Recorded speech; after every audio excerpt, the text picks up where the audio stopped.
Salut les champipodes, bonjour et bienvenue sur la chaîne. Aujourd'hui, ensemble, on va partir dans cette zone, une zone propice au cep, donc un habitat justement à Boletus aestivalis, le cep d'été.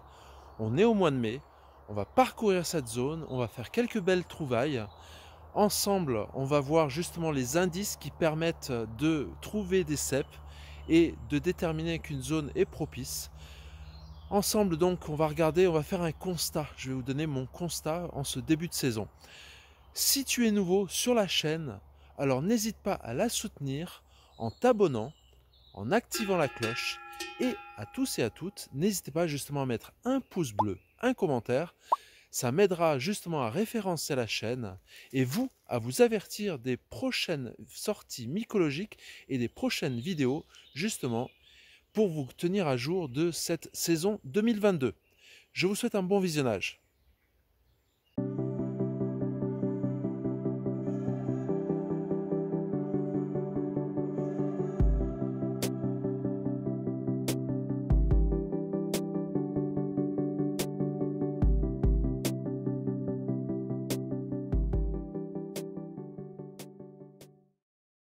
Alors n'hésite pas à regarder cette vidéo jusqu'au bout, je te le rappelle, parce que j'ai fait une très belle cueillette avec de très beaux ceps d'été, des Boletus aestivalis.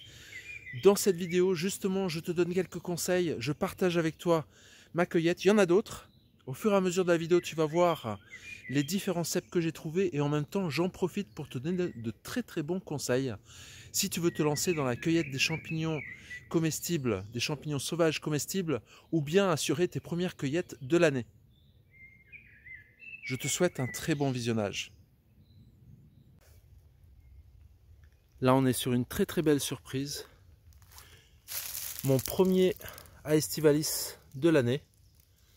Alors, je peux vous dire déjà, pour un mois de mai, le bois est très très sec, mais il est là. Alors, il est facile à voir, justement. Regardez son chapeau assez craquelé. Et on va le sortir. Donc, comme vous le savez, un petit quart de tour, mais je vois déjà que le pied est rempli de verre, donc il est vite abîmé. Ça, c'est malheureusement le souci avec les aestivalis, c'est qu'il faut vraiment les ramasser très très jeunes.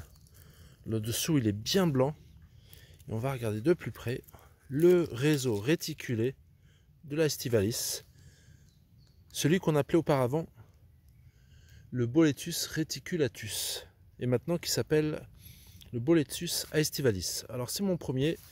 Il est là, je vais essayer de vous montrer de plus près, regardez ça. Un super pied, assez réticulé, donc comme un espèce de réseau, très fin.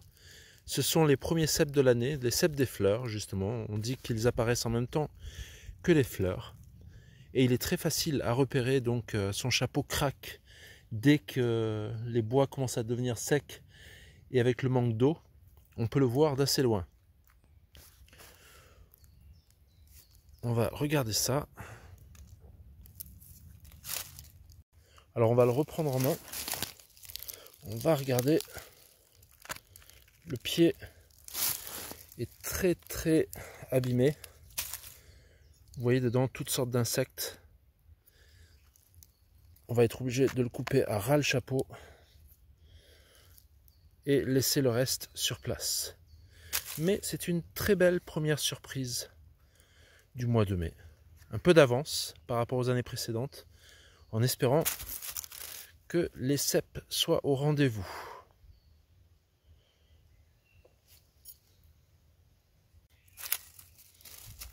Alors comme je vous dis toujours, la forêt, on la laisse à la forêt. Donc on va tout simplement mettre les restes, mettre quelques petites feuilles. Les insectes vont pouvoir se régaler. Et puis on va continuer notre sortie. Très belle entrée en matière. Alors on est dans des coins cèpes, un mélange de feuillus, de résineux, et c'est super sec. On a trouvé le deuxième cep de la journée. Il est vraiment passé, attaqué par les vers. On va tout simplement le laisser ici. Alors vous avez vu, il ne fait pas une grande taille. On peut mettre ça justement sur le manque d'eau. l'Aestivalis, bien blanc dessus, là où il est grignoté, où il a séché, donc très facile à voir. Mais celui-ci, malheureusement, on est arrivé quelques jours trop tard et je pense pas qu'il aurait été d'une taille plus grande que celle-ci à la fin de sa pousse. On a quand même parcouru pas mal de forêt pour une première. Alors je vais le mettre là tout simplement, couvert par les feuilles. Ce qui va se passer, c'est que sous les feuilles, il va se décomposer. Les insectes vont en profiter et les insectes vont faire leur job.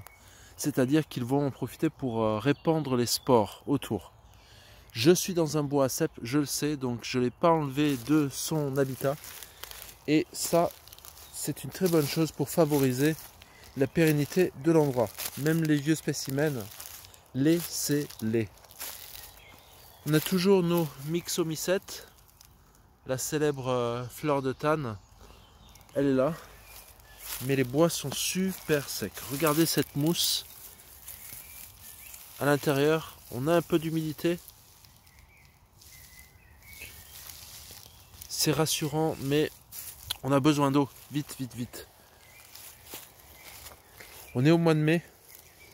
Ça fait longtemps que j'ai pas vu une terre aussi sèche, malheureusement. Alors, bizarrement, plus de pieds rouges. Il y a eu cette première pousse que je vous ai montrée dans la vidéo d'avant. Et depuis, plus rien. On a trouvé le premier Aestivalis bien formé. Je suis allé voir justement où j'avais laissé les bouchons, mais je pense que les limaces se sont bien régalées. On est en train de parcourir les talus, les bordures, mais je trouve que c'est sec. Donc l'eau qui a dû tomber n'a pas suffi pour arroser en profondeur. On a vraiment, je pense, eu assez d'eau juste pour mouiller les feuilles à la surface.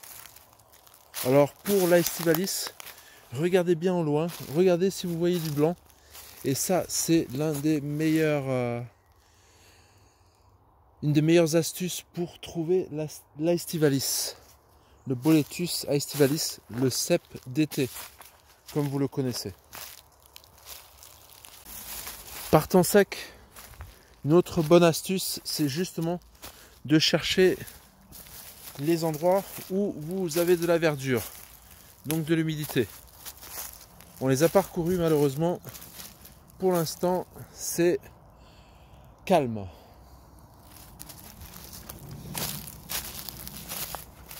On continue à bien regarder. J'ai quadrillé la zone sans grand espoir. Mais en tout cas, la bonne chose, c'est tout simplement de sortir en forêt. Et ça fait un bien fou.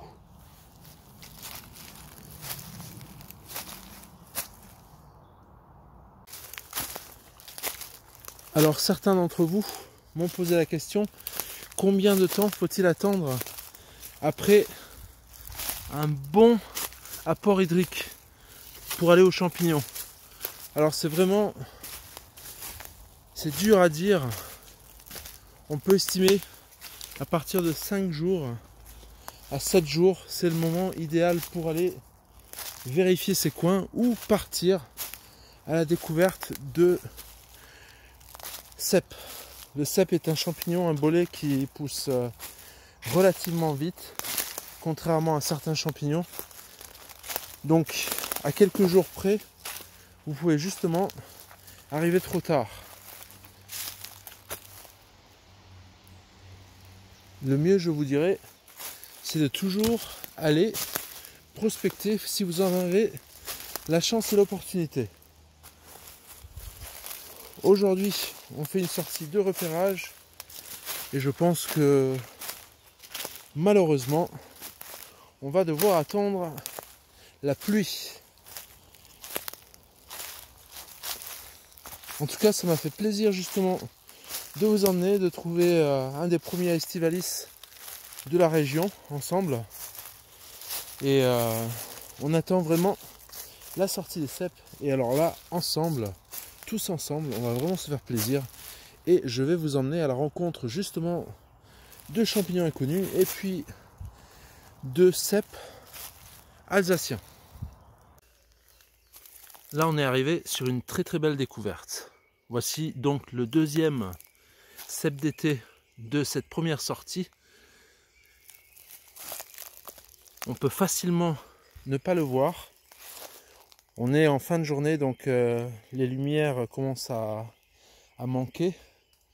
On pourrait passer à côté, mais à force justement de chercher les champignons, on commence vraiment à avoir l'œil. Je vais vous emmener à sa rencontre. Regardez ce joli cèpe d'été avec son réseau.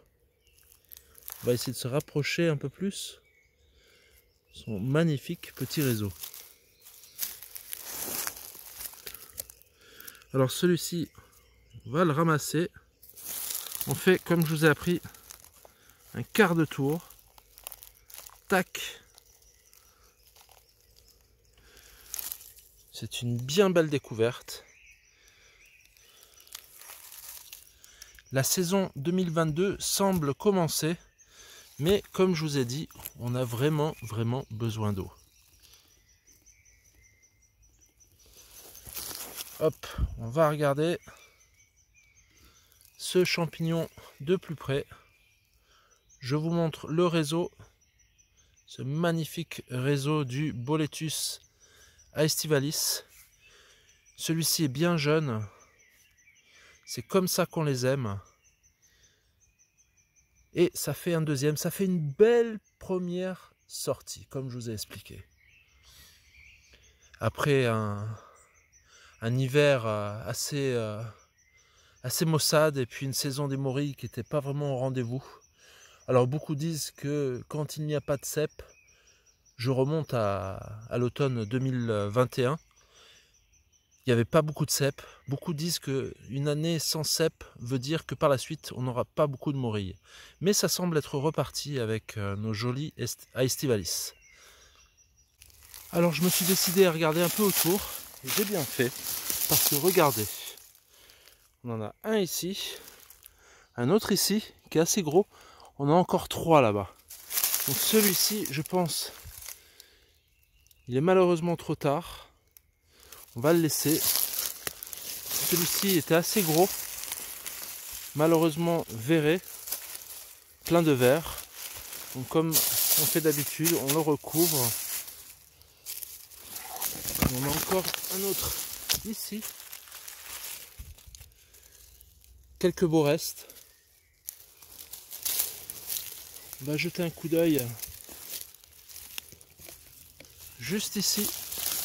On a encore un. Donc ça aurait été un bon coin il y a quelques jours. Celui-ci, le chapeau sera encore bon. Et on va jeter un coup d'œil justement là-bas.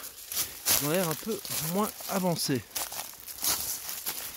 Donc ça y est, la cueillette semble être repartie. Et ça fait plaisir. Celui-ci, il est parfait.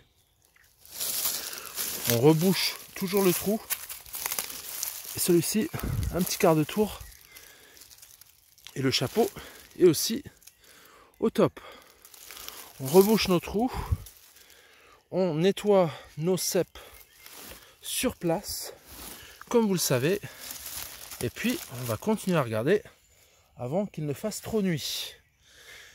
Voilà, ça fait une belle première sortie avec quelques jeunes spécimens. Regardez, ça semble être reparti et ça fait super plaisir.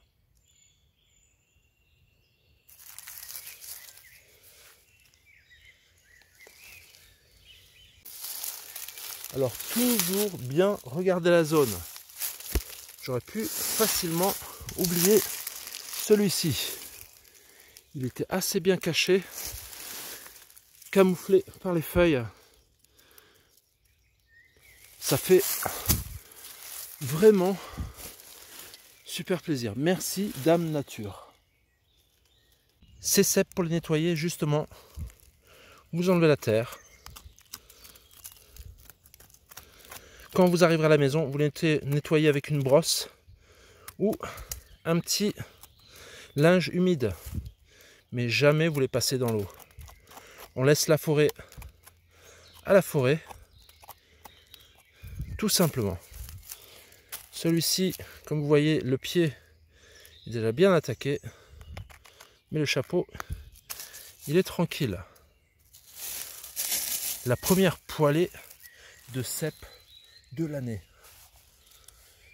Je vous souhaite à tous et à tous un bon appétit, justement si vous avez trouvé vos premiers cèpes et que vous passez à table ces prochains jours. Comme vous pouvez voir, la mousse est bien plus verte ici. On va passer en revue cette première sortie.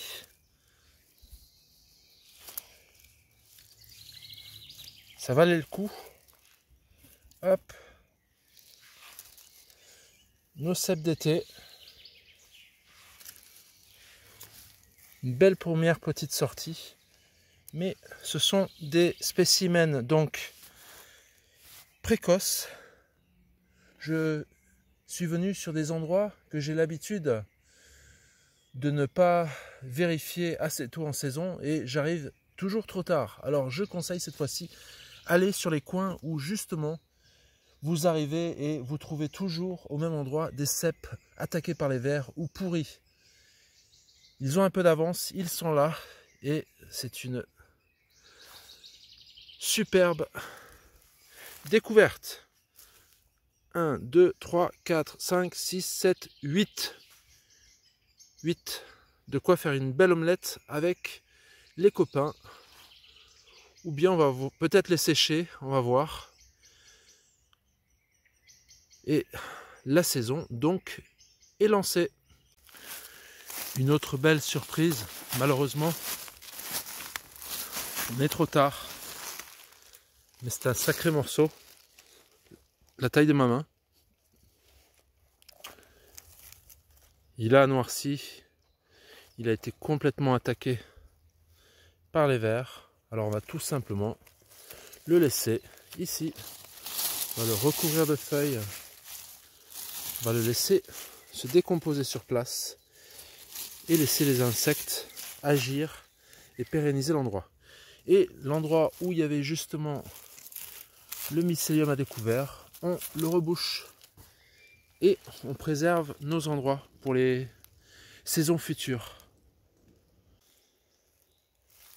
Alors c'est toujours comme ça, c'est quand vous vous apprêtez à baisser les bras que justement les cèpes commencent à venir à vous. Et celui-ci, le pied est attaqué, mais le chapeau est juste parfait. Ça continue, c'est vraiment sympathique. On est sur le 9e cep et juste là, à côté, on a un joli exemplaire qui fait presque penser à un bouchon. Il est juste là. Là, on est vraiment sur un très très joli petit cep d'été. Yes, on laisse la forêt à la forêt, on les nettoie sur place, on rebouche bien entendu. Et un grand merci à cette forêt pour ses offrandes. Et merci à vous justement de faire partie de l'aventure. Une nouvelle découverte, le 11e. Le pied semble bien attaqué, mais le chapeau est encore consommable. S'installe. Et hop, superbe. Superbe. C'est franchement une belle journée, ça fait super plaisir. On le nettoie sur place, on laisse le pied. Hop, on nettoiera le reste à la maison, on laisse les feuilles. Et 11 au top.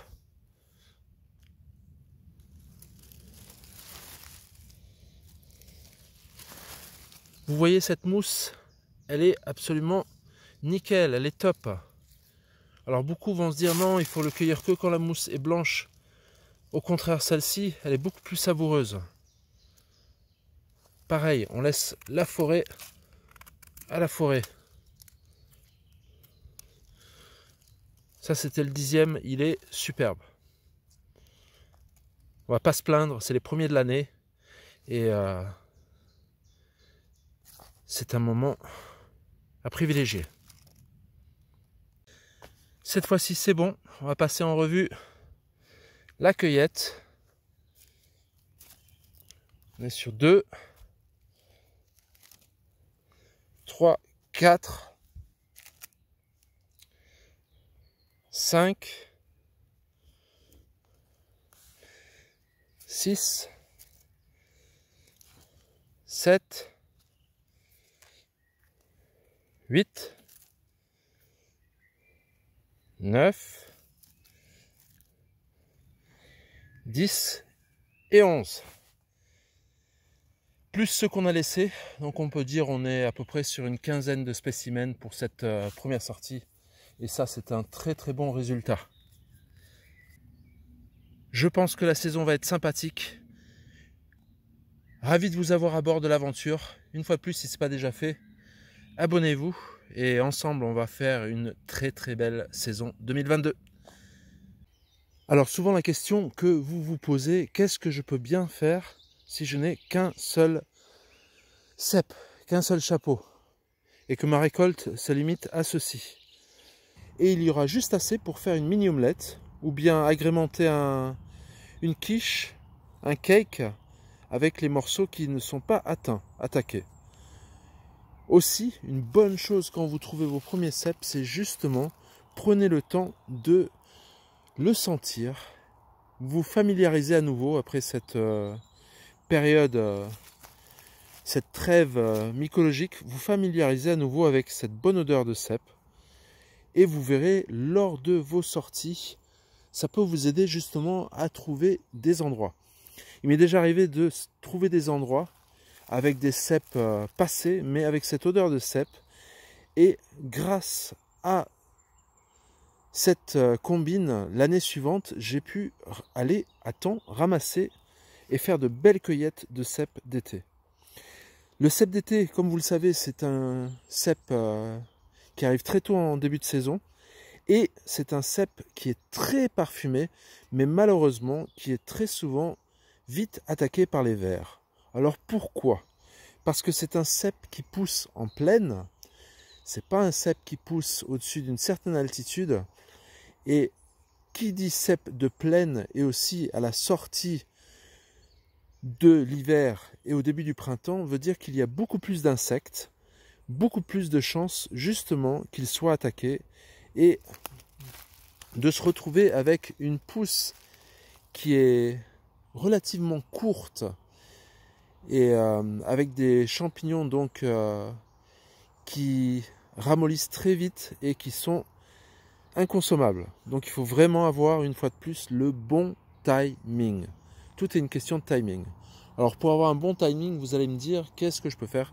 Eh bien il faut fréquemment aller en forêt, regarder, chercher et ne pas hésiter à le faire plusieurs jours de suite.